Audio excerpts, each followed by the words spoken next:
Good morning. भौतिक विज्ञान की क्लास में आपका फिर से स्वागत है। लास्ट वाली क्लास में हमने विद्युत द्विध्रुव की अक्ष और उसकी निरक्ष पर विद्युत क्षेत्र के बारे में अध्ययन कर लिया था और आपने बहुत महत्वपूर्ण परिणाम भी निकाले थे। उसके कौन कौन से निकाले थे कि ई जो निरक्ष था आपके पास, उस पर विद्युत क्षेत्र कितना आया था, Kp/r³ उसका परिमाण, और ई अक्ष पर कितना आया था, ई अक्ष बराबर कितना आया था 2Kp/r³। यहाँ से दोनों से आपको क्या पता चला था कि ई जो होता है अक्ष पर हो चाहे निरक्ष पर हो, वो क्या होता है, दूरी के क्यूब के व्युत्क्रमानुपाती होता है। ये वाली बात आ गई थी। दूसरी चीज़ इन दोनों से ही क्या आ गई थी आपके पास कि ई अक्ष पर जो विद्युत क्षेत्र है वो देखो 2 गुणा ये बात यही तो है। इसका मतलब क्या हुआ, 2 गुणा ई निरक्ष पर। इसका मतलब अक्ष पर जो विद्युत क्षेत्र है वो निरक्ष पर विद्युत क्षेत्र का कितना होता है, 2 गुना होता है। फिर एक खास बात ये थी, इससे भी एक छोटी सी बात अपने पास आ रही थी निकल करके। हम कह रहे थे कि 2 विपरीत प्रकृति के आवेश हैं, है ना। इसका मतलब परिमाण में समान और विपरीत प्रकृति के आवेश हैं, पास पास रखे हुए हैं। तो हम ये जानते हैं कि भाई इसके कारण माइनस के कारण विद्युत क्षेत्र अलग डायरेक्शन में होगा और इसके कारण अलग होगा। तो अपन देखते हैं कुछ दूरियों पर, जैसे ज़्यादा दूरी की बात करें, है ना, यहाँ की बात करें, सपोज अपन निरक्ष पर यहाँ पर है या अक्ष पर यहाँ पर है ना, इस बिंदु पर है, तो r का मान बहुत ज़्यादा है।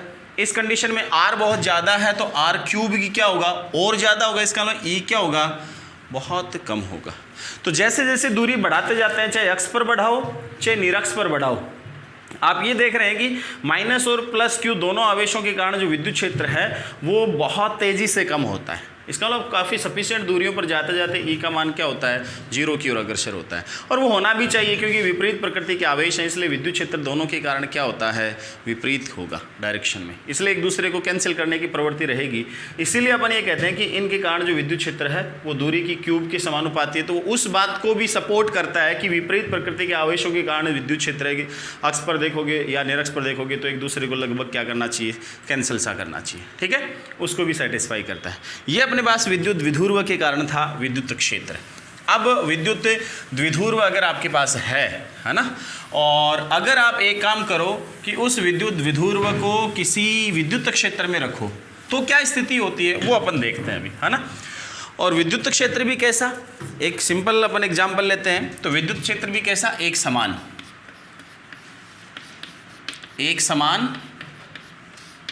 विद्युत क्षेत्र में विद्युत द्विध्रुव,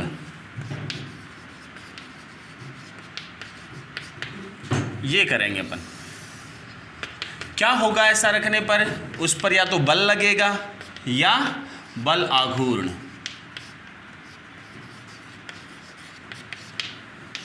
ये 2 चीजें अपन पढ़ेंगे, बल और बल आघूर्ण, यानी बल और बल आघूर्ण दोनों चीजें पढ़ेंगे अपन। क्या क्या होगा उस पर बल का मान और बल आघूर्ण कैसे अपन ज्ञात करेंगे, वो अपन चीज़ें देखते हैं। तो सबसे पहला काम तो अपन करते हैं कि एक समान विद्युत क्षेत्र है अपने पास, और हमने विद्युत क्षेत्र रेखाएं जब अपन पढ़ रहे थे उस टाइम हमने एक चीज़ देखी थी कि एक समान विद्युत क्षेत्र को कैसे दिखाते हैं, समांतर और समदूरस्थ विद्युत क्षेत्र रेखाओं द्वारा।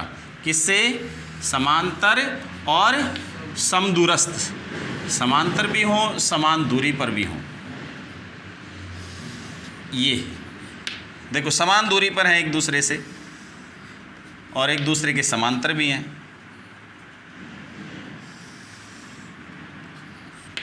इस प्रकार की स्थिति हो, ऐसा जो विद्युत क्षेत्र होगा इसको अपन कहेंगे एक समान विद्युत क्षेत्र। ये कौन सा कहलाएगा, एक समान, ई एक समान है।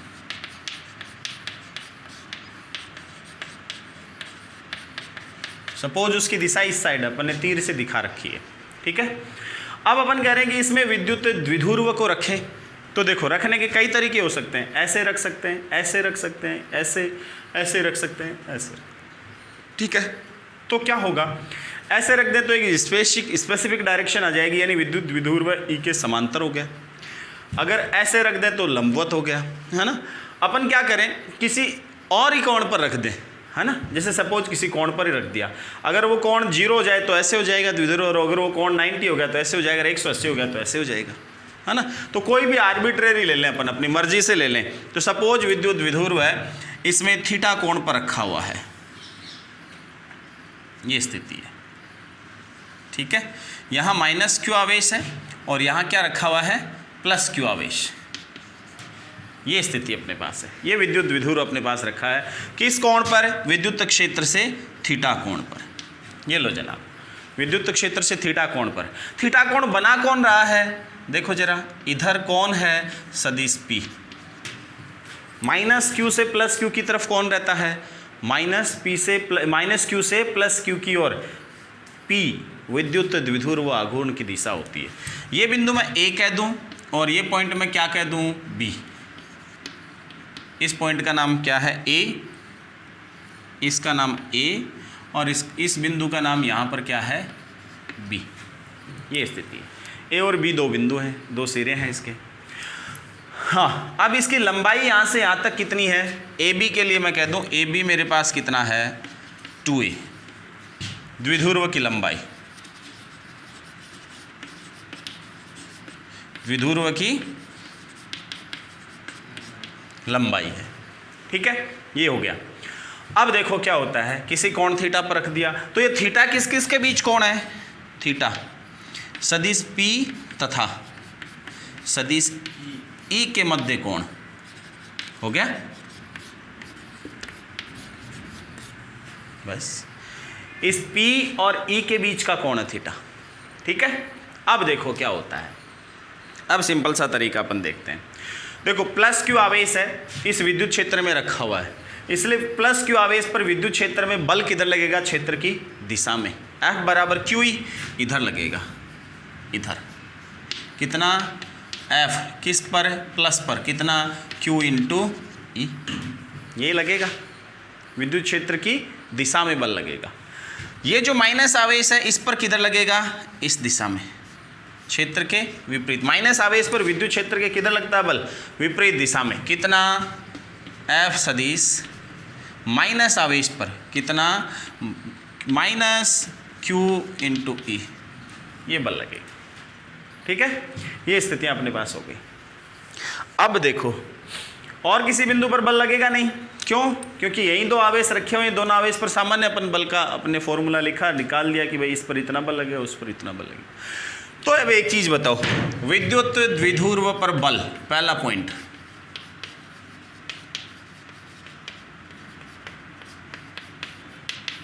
परिणामी बल कितना होगा, ये बता दो आप। तो परिणामी बल का मतलब F परिणामी, F परिणामी का मतलब जो प्लस पर लग रहा है वो बल, प्लस जो माइनस पर लग रहा है वो बल, दोनों का क्या कर दे, सदिश योग कर दे। बल एक सदिश राशि है, तो ये बल रख दो यहाँ QE, कितना, QE प्लस इस मैप माइनस का मान कितना, माइनस QE, तो कितना हो गया, F रिजल्टेंट, F परिणामी बराबर कितना हो गया, 0। F परिणामी कितना हो गया, 0। इसका मतलब क्या हुआ, विद्युत द्विध्रुव पर परिणामी बल कितना होता है, 0। अगर किसी वस्तु पर परिणामी बल 0 होता है, इसका मतलब वो क्या रहती है, स्थानांतरित गति नहीं करती है।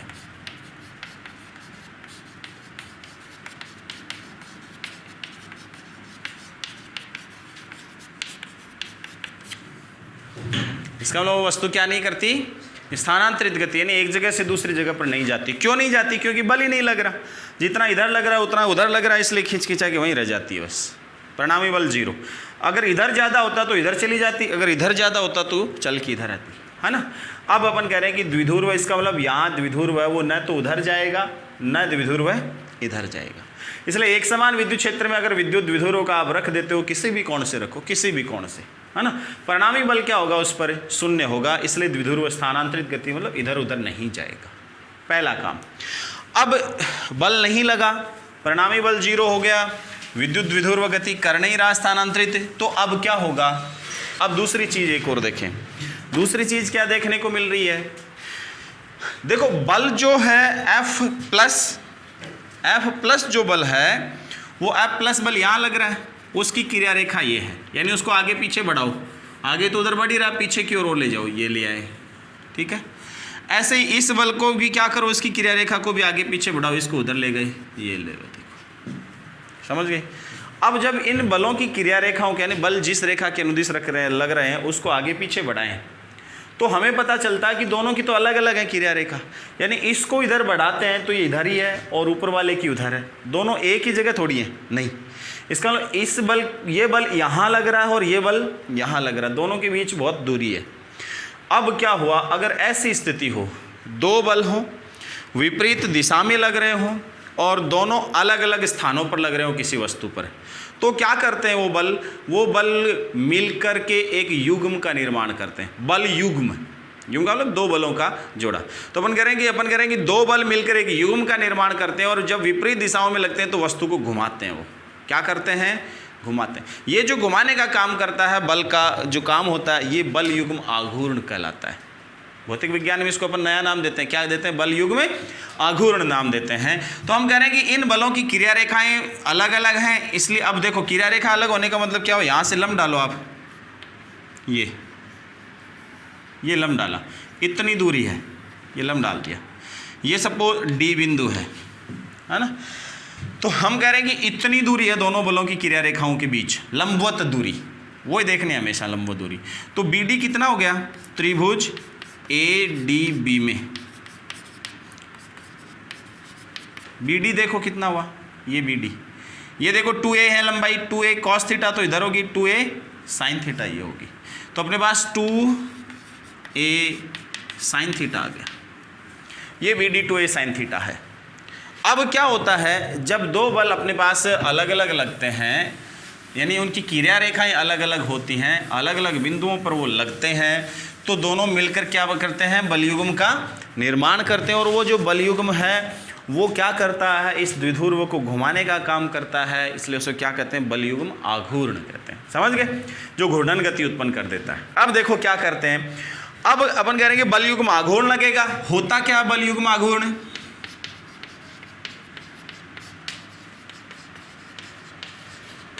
बलयुग्म आघूर्ण क्या होता है, एक बल का परिमाण किसी एक बल का परिमाण गुणा दोनों बलों के बीच की दूरी, दोनों बलों के बीच की लंबवत दूरी, ये ध्यान रखना, लंबवत दूरी लेनी है। बलयुग्म आघूर्ण क्या होता है, एक बल का परिमाण किसी एक बल का, यानी किसी एक बल का परिमाण Q इंटू ई, ये परिमाण हो गया, गुणा दोनों बलों के बीच की दूरी बी डी, ये बी डी। इसको अपन टाउ से डिनोट करते हैं, टाउ। तो टाउ कितना हो गया, यहाँ बी डी का मान रखा आपने, तो Q ई तो आ गया into 2a sin theta.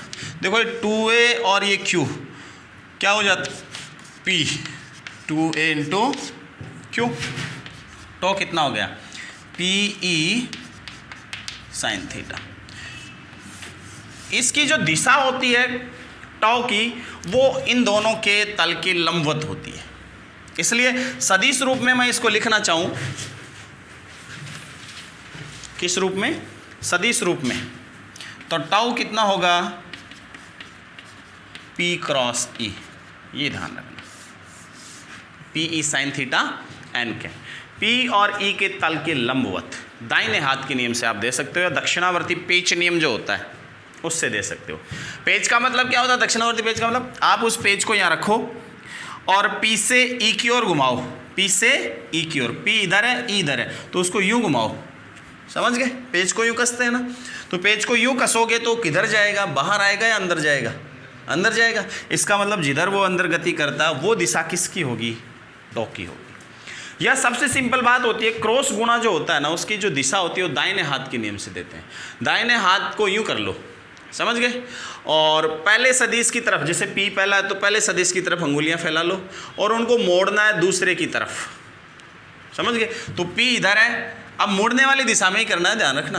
P इधर है तो उधर E की तरफ मुड़ेगा ना, यूँ P इधर ही मोड़ सकते हैं, इधर कर लिया तो इधर मुड़ेगी, उधर तो जाएंगे नहीं, इसलिए P उधर मुड़ेंगे E की तरफ। तो P से E की तरफ मुड़ा तो अंगूठा किधर हुआ, अंदर की तरफ, वो क्या बताएगा, टाउ की दिशा बताएगा, समझ गए, ये दिशा बताते हैं। अब देखो इसमें केस लगा सकते हैं अपन। केस फर्स्ट क्या हुआ, अगर थीटा 0 है, अगर थीटा कितना है 0 डिग्री, देन टो कितना हुआ P साइन 0 0, टो 0। इसका मतलब ये हुआ कि अगर विद्युत द्विध्रुव घूमकर इधर आ जाए ऐसे, है ना, ऐसे आने का मतलब क्या, P भी इधर E भी इधर, इसका मतलब P और E दोनों क्या हो गए, समानांतर। P और E क्या हुए, समांतर है। कैसे हो गए, समांतर। इसका मतलब P और E जब समांतर होते हैं तो टो कितना हो जाता है 0। टो 0 होने का मतलब अब ये घूमेगा भी नहीं, अब ये घूमेगा भी नहीं। इसका मतलब ये हुआ टो क्या करता है, विद्युत द्विध्रुव को घुमाकर किधर लाने का प्रयास करता है, ई के समानांतर लाने का प्रयास करता है। ये ध्यान रखना, इससे यही मतलब निकला कि P व E जब समांतर हो जाते हैं उस कंडीशन में टो क्या रहता है, 0 रहता है। इसका मतलब ये हुआ कि टो अपने पास क्या करता है, द्विध्रुव को घुमाकर किधर लाने का प्रयास करता है, विद्युत क्षेत्र की दिशा के समांतर लाने का प्रयास करता है। यानी ये स्थायी संतुलन कहलाता है इसका। ये कौन सा संतुलन कहलाता है, स्थायी संतुलन। ये स्थायी संतुलन कहलाता है। केस सेकेंड, अगर थीटा कितना हो 90 डिग्री, यानी P और E लंबवत हो, ऐसे हो, ऐसे हो तो ये दूरी मैक्सिमम हो जाएगी, दोनों के बीच की दूरी क्या होगी, मैक्सिमम, तो टो भी मैक्सिमम हो जाएगा। तो उस कंडीशन में टो क्या होगा, ये देखो ये टो मिनिमम है, ध्यान रखना, ठीक है। तो P साइन थीटा 90 पर कितना, मैक्सिमम, तो टो मैक्सिमम हो जाएगा इस कंडीशन में, कितना, PE। अधिकतम बलयुग्म आघूर्ण लगेगा इस स्थिति में, और वो टो क्या करेगा, इसको घुमाकर उधर ले जाने का प्रयास करेगा। अगर टो 90 हो, केस थर्ड, थीटा कितना हो 180 हो, सॉरी, थीटा कितना हो 180 हो, 180 हो तो टॉ कितना हुआ 0। हालांकि ये भी मिनिमम स्थिति है, लेकिन इसमें एक दिक्कत होती है ना, ये विद्युत द्विध्रुव उधर है, उधर होने का मतलब क्या हुआ, देखो मैं इसको बताता हूँ आपको।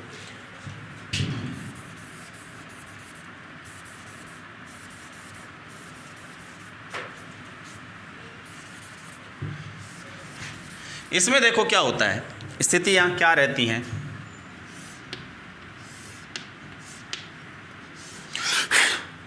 है ना।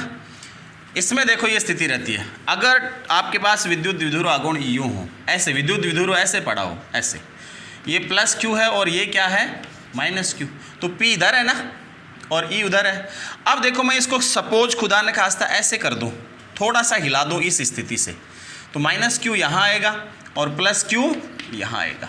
अब क्या होगा देखो, अब ये होगा, इस प्लस Q पर जो बल लगेगा वो इधर लगेगा और माइनस Q पर बल, और ये घुमाकर क्या करेगा, उधर लाने का प्रयास करेगा। इसका मतलब इस स्थिति से थोड़ा सा भी विस्थापित कर देता हूं तो द्विध्रुव आघूर्ण क्या, ये बल युग्म आघूर्ण क्या करता है, इसको घुमा करके समांतर वाली स्थिति में लाने का प्रयास। इसलिए ये जो स्थिति है ये अस्थायी संतुलन है। कौन सा संतुलन है, ये अस्थायी संतुलन है, जिसमें P व E क्या रहता है, प्रति समांतर। कैसा रहता है, प्रति समानांतर रहता है, विपरीत एक दूसरे के, ठीक है। ये अपने पास बलयुग्म आघूर्ण, ये स्थिति रहती है विद्युत द्विध्रुव की, अगर अपन उसको एक समान विद्युत क्षेत्र में रख देते हैं तो, ठीक है। ये चैप्टर कंप्लीट हुआ अपना, और इसके बाद एक दो न्यूमेरिकल और कर लेते हैं ताकि थोड़ा और ठीक हो जाए। फिर नेक्स्ट चैप्टर स्टार्ट करेंगे नेक्स्ट क्लास में।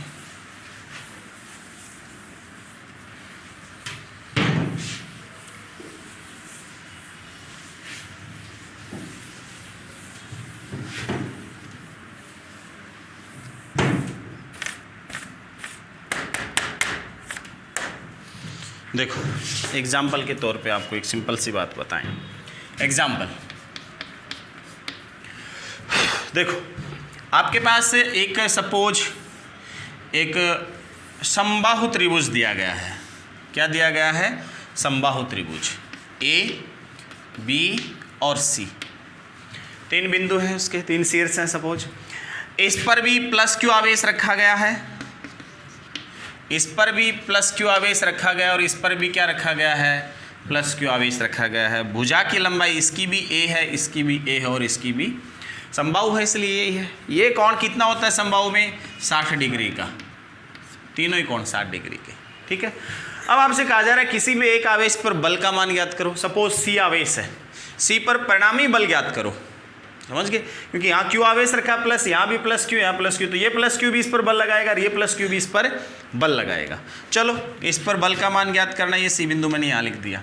देखो यहाँ जो आवेश पड़ा है, ये आवेश है ना, इस प्लस क्यू आवेश पर इसके कारण बल देखें तो क्या होना चाहिए, प्लस क्यू इस प्लस क्यू पर बल लगाएगा किधर, दूर की ओर या पास की ओर, समान आवेश है इसलिए क्या करेगा, प्रतिकर्षित। एफ बी लगा रहा है, इस बल को मैं क्या नाम दे दूं, एफ बी।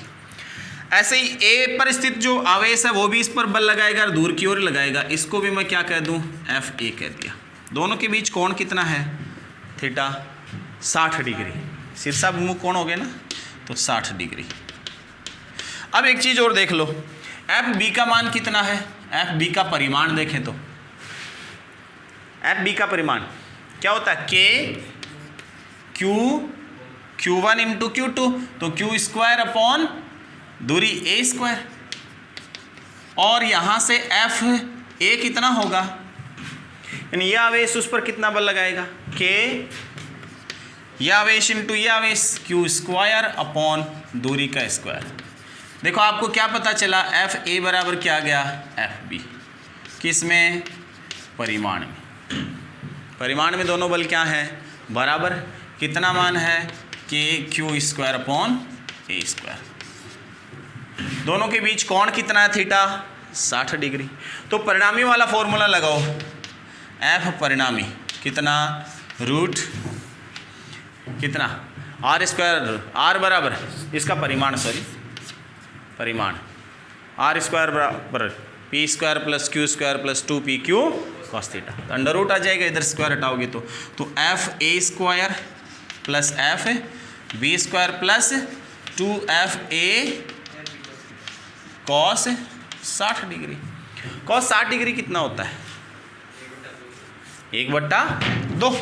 तो देखो जरा, यहाँ से मान कितना आ गया अपने पास, F1, इसको मैं FA ये है तो FA ले लो, कोई दिक्कत थोड़ी है, FA square plus FA square plus, क्योंकि B भी क्या है, FA के बराबर ही है, तो इसको भी मैंने FA लिख दिया। ये कितना हो गया, 2FA स्क्वायर, क्यों FA इंटू 1/2, ये लोशन आप कैंसिल हो गया, तो कितना आ गया, √3 इंटू FA।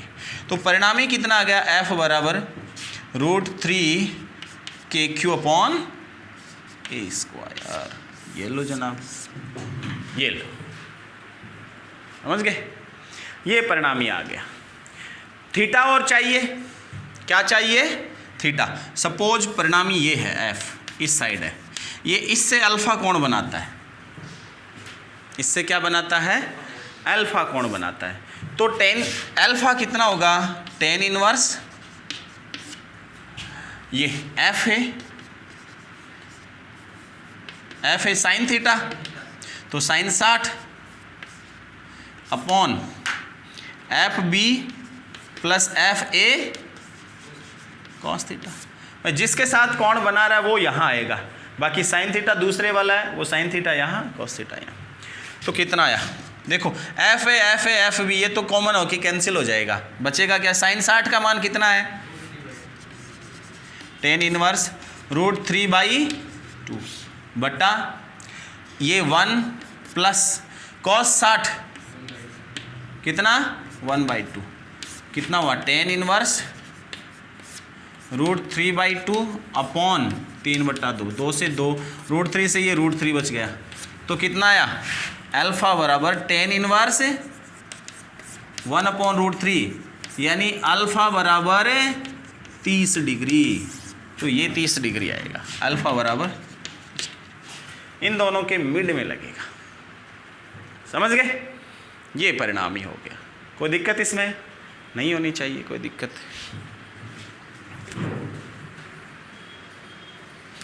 नेक्स्ट देखो, हो गया ये, नेक्स्ट देखो,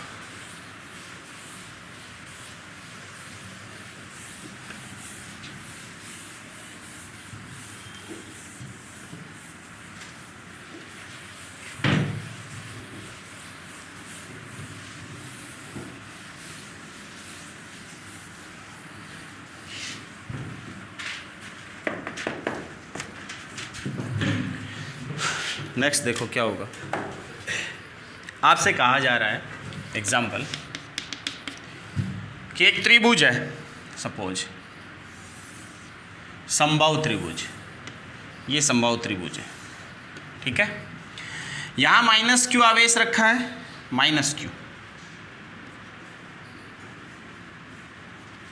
ठीक है। यहाँ माइनस क्यू आवेश रखा है और यहाँ +2 क्यू आवेश रखा है, समझ गए। भुजा ए है, ये भी ए है, ये भी ए है, समबाहु है इसलिए ये 60 डिग्री है, ये भी 60 डिग्री है और ये भी क्या है ना। ये बिंदु ए है, ये बिंदु बी है और ये बिंदु क्या है, सी है। 3 बिंदु दिए। आपसे कहा जा रहा है कि इस जो स्थिति है, इस स्थिति का परिणामी द्विध्रुव आघूर्ण ज्ञात करो। क्या ज्ञात करो, परिणामी द्विध्रुव आघूर्ण ज्ञात करो। अब द्विध्रुव आघूर्ण तो द्विध्रुव का ज्ञात किया जाता है। यहाँ द्विध्रुव आपको दिख रहा है कि माइनस क्यू बनाएगा क्या, नहीं, विपरीत प्रकृति के थोड़ी है, नहीं है। ये -q ये +2q बनाएगा क्या, ना, समान परिमाण के नहीं है। ये -q और ये +2q बनाएगा, नहीं, समान परिमाण के लिए। अपन एक काम कर सकते हैं, यहाँ अपन क्या कर सकते हैं, इसका मतलब यहाँ ऐसे डायरेक्टली नहीं बन रहा तो मैं एक काम कर लूँ, ये जो 2q रखा हुआ है ना प्लस का, मैं इसको एक काम करूँ कि +q यहाँ रख दूँ, +q इधर मान लूँ और +q इधर मान लूँ। इधर मानने का मतलब क्या है, +2q है, उस +2q को आधा आधा कंसीडर करूँ मैं, कि आधा इसके साथ कंसीडर करूँ और आधा इसके साथ कंसीडर करूँ, है तो 2q ही ना, कोई फर्क थोड़ी पड़ेगा। इसका मतलब ये +q और ये -q देखो, ये क्या बन गया, ये द्विध्रुव बन गया। और ऐसे ही ये +q और ये -q क्या बन गया, द्विध्रुव बन गया। समझ गए बात आप। स्थिति होगी 2 द्विध्रुव बन गए। अब क्या होगा, अब देखो ये -q से +q की ओर विद्युत द्विध्रुव, पहले का विद्युत द्विध्रुव आघूर्ण ये P1 इधर ही होगा, इधर ही होगा, तो माइनस से +q की ओर। इस -q से +q की ओर दूसरे के कारण ये जो द्विध्रुव बना उसका द्विध्रुव आघूर्ण इधर ही तो होगा, P2। दोनों के बीच कोण कितना, थीटा 60 डिग्री, कोण कितना। अब देखो P1 का परिमाण कितना, P1 कितना, किसी एक का परिमाण Q, दोनों के बीच की दूरी, कितनी है, A, तो ये इसका A परिमाण हो गया। ऐसे P2 का कितना हुआ, किसी एक का परिमाण Q, दोनों के बीच की दूरी A। इसका मतलब P1 बराबर क्या हुआ, P2 बराबर कितना, QA। इसका मतलब द्विध्रुव आघूर्ण दोनों के परिमाण में क्या है, बराबर मान है। अब लेकिन कोण कितना है, 60 डिग्री, इसलिए परिणामी द्विध्रुव आघूर्ण वही बात, P1 square plus P2 square plus P1 square plus P2 square plus 2P1 P2 cos 60 degree. कितना, यहाँ से देखो P1 का मान सपोज मैं P1 ही रख लूँ, P1 square plus P1 square plus 2, ये भी P1 स्क्वायर हो गया, इंटू 1/2 कैंसिल हो गया, कितना बच गया, P बराबर √3 इंटू P1, यानी P बराबर कितना हो गया, √3 इंटू Q इंटू P। ये परिणामी द्विध्रुव आघूर्ण का परिमाण। दिशा बतानी हो आपको तो अभी यही तो केस आया था, दिशा इनकी सपोज इधर है और इससे कितना कोण बना रहे हैं, अल्फा, वो कितना आएगा, 30 डिग्री। तो परिणामी द्विध्रुव आघूर्ण इस दिशा में हो। अभी तो आया था अल्फा का मान 30, वो 60 ही तो था, दोनों परिमाण में बराबर था, सेम केस ही तो है। इसलिए परिणामी विद्युत द्विध्रुव आघूर्ण इधर, परिमाण इतना और दिशा उसकी इधर होगी। समझ गए, ये वाली बात है। नेक्स्ट एग्जाम्पल और देखें अपन कोई।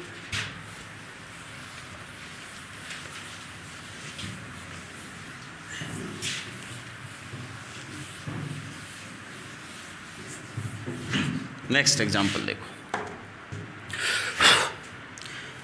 सपोज आपसे कहा गया है कि 2 बल हैं, सॉरी 2 आवेश हैं, बल नहीं 2 आवेश हैं, सपोज Q1 और Q2, 2 आवेश हैं, दोनों आवेशों का योग है Q1 प्लस Q2।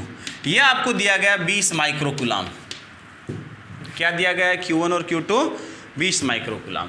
और Q1 और Q2 जहाँ रखे हैं, सपोज ये बिंदु है और ये बिंदु है, ये Q2 है।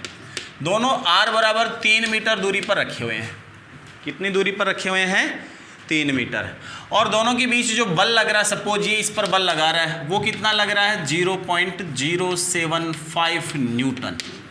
कितना बल लगा रहा है? 0.075 न्यूटन ये बल लग रहा है। अब आपसे ये कह रहा है कि दोनों आवेश आपको दे दिए गए, दोनों आवेशों का योग आपको दे दिया गया है ना, और दूरी दे दी गई, बल दे दिया गया, स्थितियां दोनों आवेशों की दे दी गई। देने का मतलब ये। अब आपको ज्ञात क्या करना है? टू फाइंड, क्या ज्ञात करना है? Q1 कितना होगा और Q2 कितना होगा, ये ज्ञात करना है। समझ गए बात? आप देखो, बहुत सिंपल क्वेश्चन है। सबसे पहले तो अपन को जो चीज़ें दी है ना, उन्हीं को काम में ले लो। पहली चीज़ तो ये दी है, इसको समीकरण 1 बना दो। ये लो जनाब, समीकरण 1 बन गया। फिर ये जो बल दिया, तो बल का फॉर्मूला क्या होता है? F बराबर K Q1 Q2 upon R²। ये दिया है ना आपको, कितना दिया है? 0.075 न्यूटन। ठीक है, देखो जरा, यहाँ से क्या होगा? K का मान आपको पता है, Q1 Q2 नहीं पता, तो Q1 Q2 पड़ा रहेगा आपके पास। इधर क्या आ जाएगा? 0.075 इंटू R² आ जाएगा, और बटा में क्या आ जाएगा? K आ जाएगा। यही तो रहेगा। तो Q1 Q2 का मान कितना हो गया? 0.075। R 3 ये हो गया, R का मान 3 3 9, 3 गुणा 3 3 3 9, बटा इस K का मान कितना होता है आप जानते हो? 9 गुणा 10 की घात 9 कूलम स्क्वायर बटे न्यूटन मीटर स्क्वायर। ठीक है, देखो 9 से 9 कैंसिल हो गया, तो Q1 Q2 कितना हो गया? 0.075 इंटू 10⁻⁻9। अब देखो, ये बिंदु मैं यहाँ खिसका दूँ दशमलव, तो क्या हो जाएगा? Q1 Q2 का मान 75 into 10⁻⁻12 coulomb square. Q1 Q2 आ गया। हमारे पास दो चीज़ें आ गई। क्या क्या आ गया? Q1 प्लस Q2 आ गया और Q1 Q2 आ गया। इतना तो सफिशिएंट होता है ना। Q1 प्लस Q2 अपने पास आ गया और Q1 Q2 आ गया। 75 इंटू 10⁻⁻12 कूलम स्क्वायर, ये दूसरा समीकरण। ठीक है, अब अपन एक चीज़ जानते हैं। क्या जानते हैं? कि Q1 माइनस Q2 कितना होगा? स्क्वायर कर दूँ तो, स्क्वायर कर दो तो कितना होगा? Q1 प्लस, देखो इसका मान कितना होता है? Q1 square plus Q2 square minus 2Q1 Q2, यही तो होता है। एक चीज़ कर लूँ मैं इसमें, कि इसमें प्लस 2Q1 Q2 जोड़ दूँ और यही घटा दूँ, 2Q1 Q2 यही घटा दूँ। समझ गए? अब मैं एक काम कर लेता हूँ, ये और ये चीज़ एक साथ कर लूँ। क्या आ जाएगा मेरे पास? Q1 square plus Q2 square plus 2Q1 Q2, Q1 plus Q2 का, और माइनस 4Q1 Q2, ये तो आया। ये दोनों चीज़ें अपने पास हैं।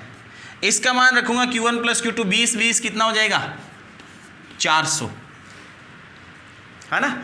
Micro square coulomb square, micro square यानी 10 की घात माइनस 12 कूलम स्क्वायर, माइनस 4 गुणा 75, तो 75 बजे 150 150 300 गुणा 10 की घात माइनस 12 कूलम स्क्वायर।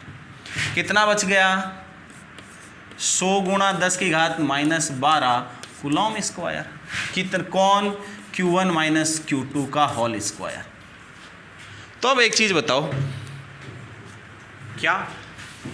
वही बहुत बतानी है। देखो क्या बताना है। देखो Q1 माइनस Q2 कितना हो जाएगा?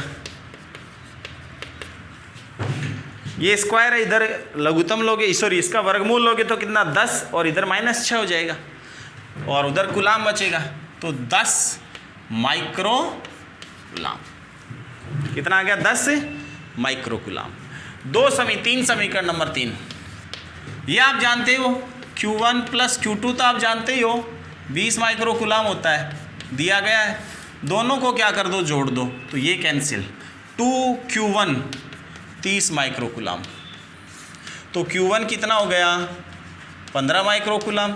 और जब Q1 15 हो गया तो Q2 कितना हो गया 5 माइक्रो कूलाम। क्यों, दोनों का योग 20 है, एक 15 तो दूसरा कितना होगा 5 माइक्रो कूलाम। ये बहुत सिंपल तरीका था। और भी क्वेश्चन से आप सॉल्व करना, जो प्रॉब्लम हो बताना, बाकी नेक्स्ट चैप्टर स्टार्ट करेंगे। ठीक है, धन्यवाद।